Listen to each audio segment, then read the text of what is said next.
Hi everyone. Just imagine 7 years ago, we couldn't find a ticket for Kos ICT. Now I'm a speaker, so super proud of this. Since I only have 20 minutes, that's how much they gave to me, so I'm gonna cut to the chase immediately. It's obvious, Earth needs more developers. A lot of them. So if you just look at these statistics, 2021, over 40 million developers are lacking in the global market. And imagine the prediction for 2030, it's getting even worse. 85.2 million will be lacking. And this is a huge risk for the companies, where over 8 trillion are at risk to being lost because of this issue. So me and Hannah, we said, hey, this is a big issue and someone should do something about it. And of course, there's not just us that we're doing something about it, but we're a big part of this picture. I'm going to give you a flash forward over what we have reached till now, and then I'm going to be sharing with you how we made it and why we're so special versus many other companies that are existing out there. 2016, we founded Digital School. Then 2017, we had the first location. 2018, we managed to do the first franchise in Slovenia. 2019, we signed a strategic contract with Berlitz. If you don't know about Berlitz, Berlitz is a huge language school that has over 500 locations globally, where we have already started to scale with them. So you might be looking at some other statistics. We've got only in Pristina today over 1,200 active kids learning programming. We're present in multiple locations in Germany, Mexico, Brazil, Morocco, Slovenia, North Macedonia, Bosnia and Tunisia. We've got over 7,000 students that are active globally, and we're working a lot on opening up new locations during this year and the next year. In global, basically. It's in EMEA, APAC, and LATAM.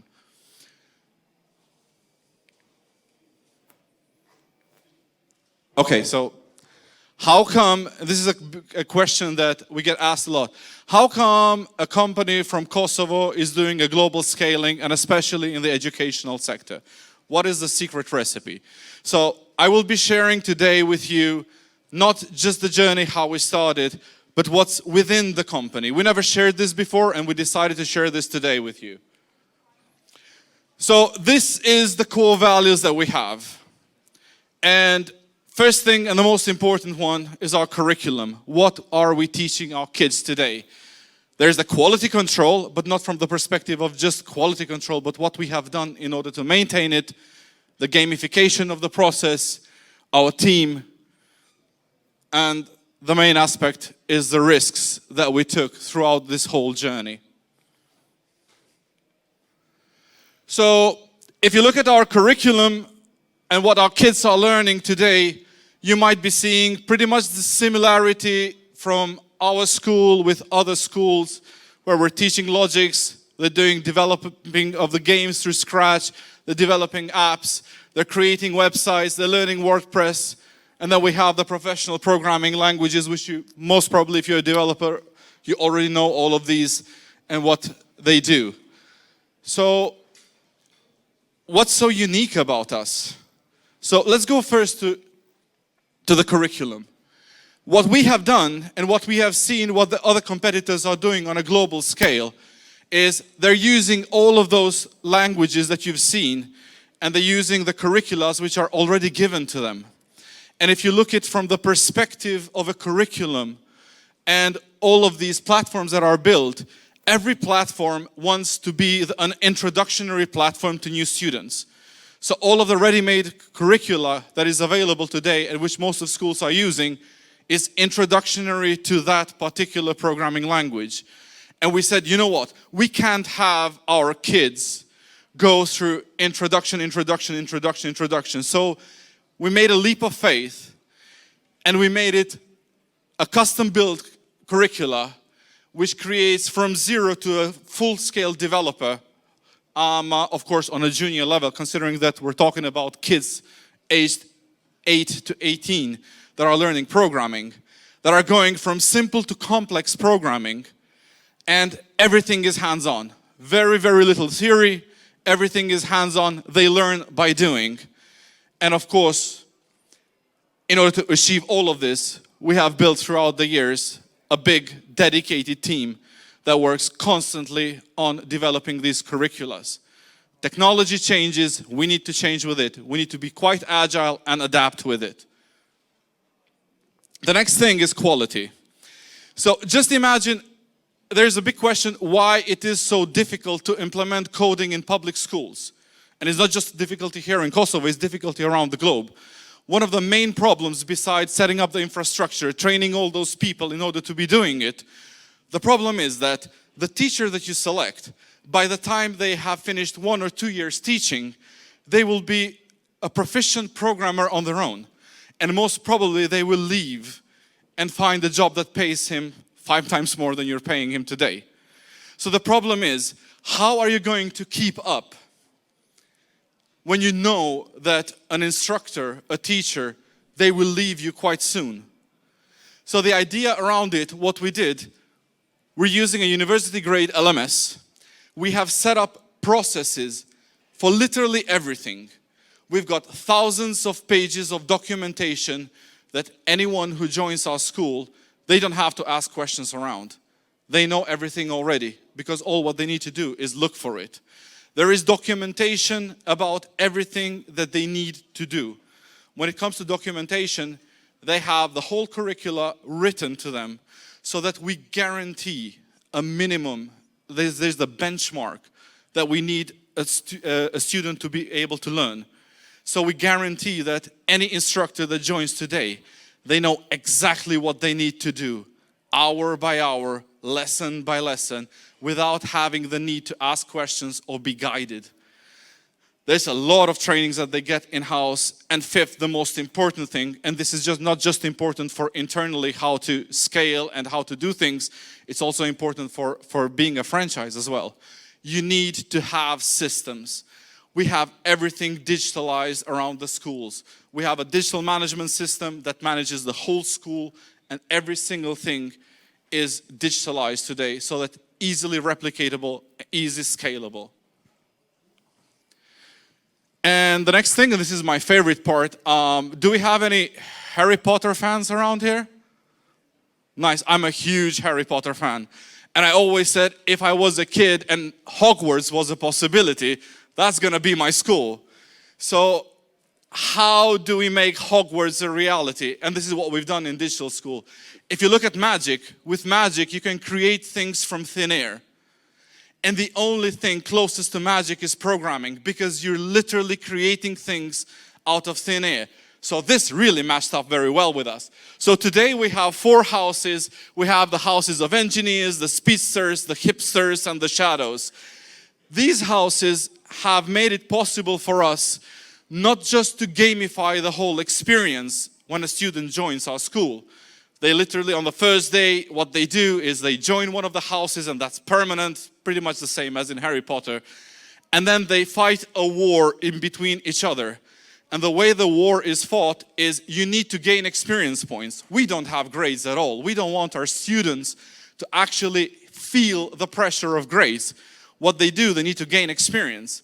The more experience they gain on an individual level, the more experience the whole house gains.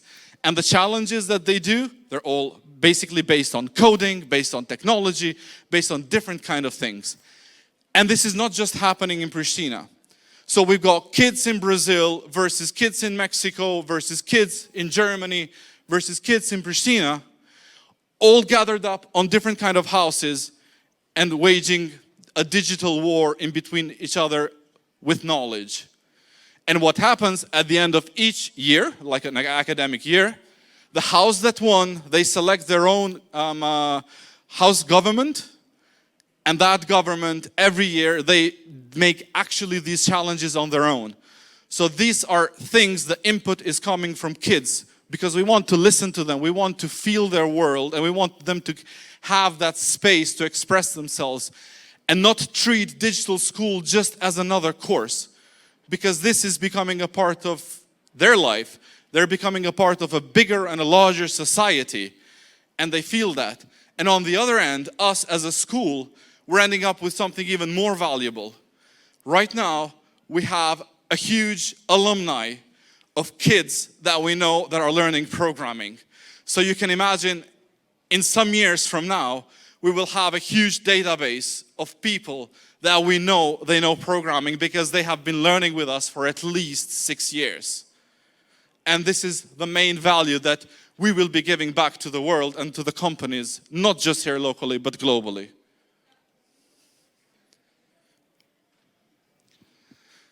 And another very important aspect, and all of this would have never ever been possible without the team. You can't imagine doing this on your own. So the biggest investment that we've done from day one was invest in the team. And I'm really glad to say that the main people that are driving the school forward are with us from day one. And they share our vision, and they share everything that what we need to do and where we need to get. And they're driving all of this forward. So all of the rest, nothing possible without the team. And I think the biggest value, beside having everything else that I told you, our biggest assets are the people that we have today, and that make me and Hana super proud today over what we've reached. And it's just the beginning for us. So let's see where the word leads us. And my final remark is no risk, no story. All what I told you about, it sounds like a nice thing that we've done and that it was an easy journey to do. So I want to share with you a personal story of us about the risks involved into getting all of this. Me and Hana were also a partner in life that we founded Digital School. When we started Digital School, we only had 1,500 euros in our bank account, and we had a huge loan for our house. So when we opened up Digital School, we used that money to buy computers and to rent a very, very tiny small space and start Digital School. And in order to sustain a business, you probably know that you can't work a full-time job and do business. It just doesn't work. So we quit our jobs and went in all in. And literally every other month we were investing the money back to the company. And that kind of investment followed us throughout the whole years. And we made it possible to scale. And this is not just the only risk that we've had. It was a huge risk starting up a franchise and owning up to the contract. We haven't had any consultants around here to tell us what to do. So we YouTubed our way in and booked our way in and created a whole franchise model out of nothing. And it was another huge risk going up with Burles, for example, and telling us that, yeah, we have the possibility to open up 500 locations globally. Can you do it? And we're doing it, fortunately. So it's super important to remember for everyone, even when you start a business, if you don't feel the risk in your bones, it's not going to work. You need to understand that that risk is what's going to be driving you forward. So make sure not to be afraid. We weren't afraid to go and hunt for the world, because what people were telling us throughout the years, and I'm not talking about just people, I'm talking about investors, I'm talking about consultants.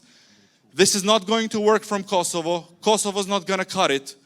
And another thing is, why don't you open up a branch in EU? Because nobody's going to believe you and trust you as a company from Kosovo. And we went exactly against that.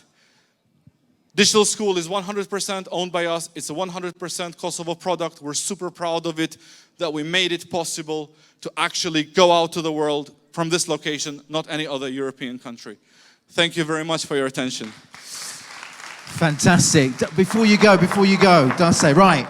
This is a beautiful, you'll agree, a beautiful story, right? So if I ask you right now, let's say we were doing this, you were on this stage in 10 years' time. Hopefully we've done 11 years of COS ICT. I'm sure there's another 10 to come as well. But let's say in 10 years' time, you're standing on this stage and again, sharing a little bit about what's happening in 10 years' time.